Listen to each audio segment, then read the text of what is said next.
नमस्कार। SPT news में आपका स्वागत है। पेश है आज 26 मई 2026 मंगलवार शाम 7:15 बजे राजस्थान की बड़ी खबरें। केंद्रीय गृह मंत्री अमित शाह बीकानेर में सीमा सुरक्षा बल की सांचो पोस्ट पर पहुंचे हैं। भारत पाकिस्तान बॉर्डर की सबसे ऐतिहासिक पोस्ट में शामिल है। ये 2 बड़ी जंग की गवाह रही है। इस पोस्ट पर जाने वाले वे देश के पहले गृह मंत्री है। गृह मंत्री अमित शाह के दौरे के बीच पुलिस ने एनएसयूआई जिला अध्यक्ष श्री कृष्ण गोधारा को उनके घर से हिरासत में ले लिया। जानकारी के अनुसार विरोध प्रदर्शन कर काले झंडे दिखाने की योजना थी। इससे पहले ही पुलिस ने उन्हें पकड़ लिया। राजस्थान के सरकारी और गैर सरकारी स्कूलों में विद्यार्थी मोबाइल फोन का उपयोग नहीं कर सकेंगे। मोबाइल के अत्यधिक उपयोग से छात्रों की एकाग्रता और सामाजिक व्यवहार पर पड़ रहे नकारात्मक असर को देखते हुए माध्यमिक शिक्षा निदेशालय ने शिक्षकों अभिभावकों के लिए गाइडलाइन जारी की है। जानकारी के अनुसार शिक्षा निदेशालय से जारी गाइडलाइन में बताया गया है कि सरकारी व गैर सरकारी विद्यालयों में बढ़ रहे मोबाइल फोन के इस्तेमाल को लेकर शिक्षकों और अभिभावकों के लिए अलग अलग जिम्मेदारियां तय की गई है। निर्देशों के तहत यदि कोई छात्र स्कूल में मोबाइल लाता है तो संस्था प्रधान उसे तुरंत जब्त कर लेंगे और इसकी सूचना छात्र के माता पिता को दी जाएगी। पेट्रोल, डीजल और सीएनजी की कीमतों में बढ़ोतरी और किल्लत को लेकर पूर्व सीएम अशोक गहलोत ने सरकार पर निशाना साधा। गहलोत ने कहा, अभी तो खाली मोदी जी ने देशवासियों का आह्वान किया है कि आपको क्या क्या कदम उठाने हैं। उसके बाद यहाँ बीजेपी की सरकारें हैं, वहाँ मुख्यमंत्रियों और उनके मंत्रियों का नाटक हुआ। कोई रिक्शा में गए, कोई पैदल गए, कोई इलेक्ट्रिक वैन में गए और वो तमाशा हो रहा है। अभी भी तमाशे में पब्लिक में मैसेज नहीं जाता। अगर आप हकीकत में कुछ त्याग करते हो, उसका मैसेज सीधा गले उतरता है। पर ये खाली तमाशे कर रहे हैं। गहलोत जयपुर में मीडिया से बातचीत कर रहे थे। भ्रष्टाचार निरोधक ब्यूरो ने बड़ी कार्रवाई करते हुए झुंझुनू जिले की ग्राम पंचायत बेरला पंचायत समिति सूरजगढ़ के ग्राम विकास अधिकारी राजकुमार को 8.5 लाख रुपए की रिश्वत लेते हुए रंगे हाथों गिरफ्तार किया है। एसीबी की इस कार्रवाई में स्थानीय प्रशासनिक महकमे में हड़कंप मच गया। एसीबी महानिदेशक पुलिस गोविंद गुप्ता ने बताया कि झुंझुनू एसीबी चौकी को एक शिकायत प्राप्त हुई है। आरोप है कि ग्राम विकास अधिकारी राजकुमार ने भूखंड को व्यावसायिक में बदलने और एनओसी जारी करने के एवज में 8.5 लाख रुपए की रिश्वत मांगी थी। एसीबी ने शिकायत मिलने के बाद मामले का गोपनीय सत्यापन करवाया।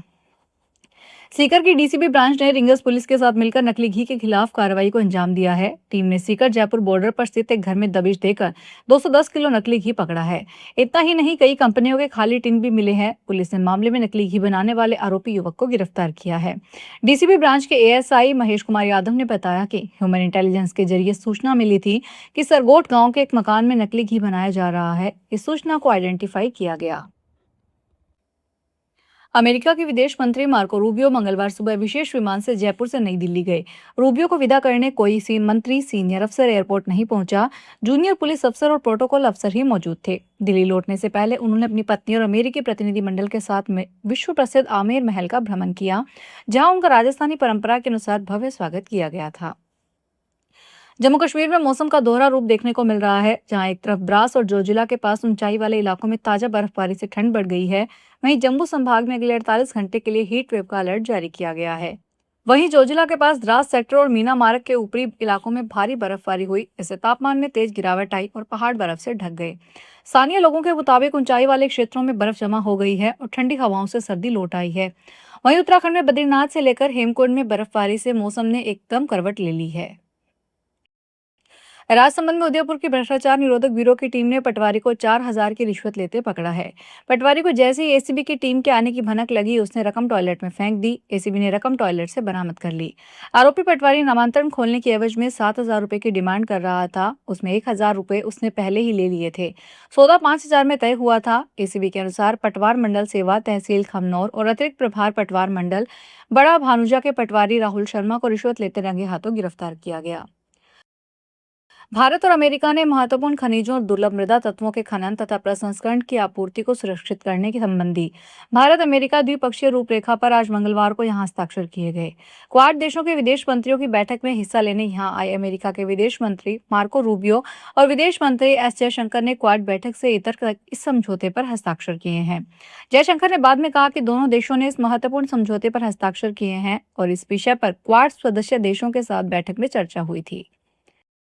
राजस्थान सहकारी कर्मचारी संयुक्त संघर्ष समिति जयपुर के बैनर तले करौली और सवाई माधोपुर जिले के पैक्स व्यवस्थापकों की विभिन्न लंबित समस्याओं के समाधान को लेकर समिति पदाधिकारियों ने सवाई माधोपुर केंद्रीय सहकारी बैंक के प्रबंध निदेशक को ज्ञापन सौंपा। ज्ञापन में मांगों के शीघ्र समाधान नहीं होने पर 1 जून से पुनः कार्य बहिष्कार शुरू करने की चेतावनी दी गई।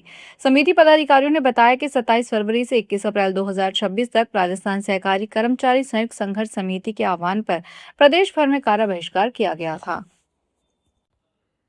कोटपुतली बहरोड जिले के पनियाला थाना पुलिस ने क्षेत्र में लगातार हो रही बिजली के तार चोरी की घटनाओं के मामले में 2 आरोपियों को गिरफ्तार किया है।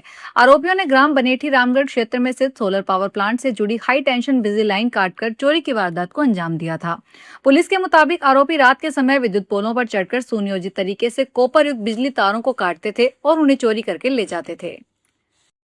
भारतीय रेलवे वीआईपी ट्रेनों के संचालन के दौरान सामान्य मेल और एक्सप्रेस ट्रेनों की देरी कम करने के लिए नया शेड्यूल तैयार कर रहा है। प्रस्तावित व्यवस्था के तहत वीआईपी ट्रेनों को 5 से 10 मिनट के अंतराल में संचालित किया जाएगा, जिससे अन्य ट्रेनों के संचालन पर कम प्रभाव पड़ेगा। वर्तमान में हर तीसरी मेल और एक्सप्रेस ट्रेन औसतन 45 मिनट की देरी से चल रही है, जिससे यात्रियों को परेशानी का सामना करना पड़ता है। रेलवे का मानना है कि नई समय सारणी लागू होने से ट्रेनों की समय पालन क्षमता में सुधार होगा और यात्रियों की सुविधा बेहतर मिल सकेगी। भरतपुर जिले के करीब 12 गांव के किसानों ने आज कलेक्ट्रेट के बाहर धरना दिया। किसानों का कहना है कि भरतपुर डेवलपमेंट अथॉरिटी किसानों की जमीन एक्वायर कर रही है, साथ ही जमीन का कन्वर्जन चार्ज लेते हुए उन्हें सिर्फ जमीन का 45% भाग दे रही है। सभी किसान इस योजना का विरोध कर रहे हैं। किसान नेता इंदल ने बताया कि 12 गांवों के किसानों की जमीन scheme number 13 SPZ colony Chambal lift योजना सहित कई योजना में एक्वायर हो चुकी है। साथ ही किसानों से कन्वर्जन चार्ज लेते हुए जमीन का 45% भाग दे रही है।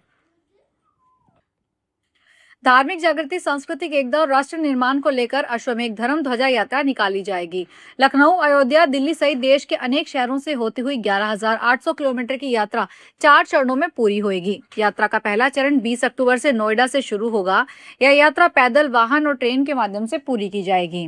भारत धर्मोत्थान जागरण मंच की ओर से आयोजित इस यात्रा में अनेक संत महंत शामिल होंगे। पहले चरण में उत्तर प्रदेश, मध्य प्रदेश, महाराष्ट्र, गुजरात, राजस्थान आदि राज्यों के 14 जिलों से यात्रा गुजरेगी।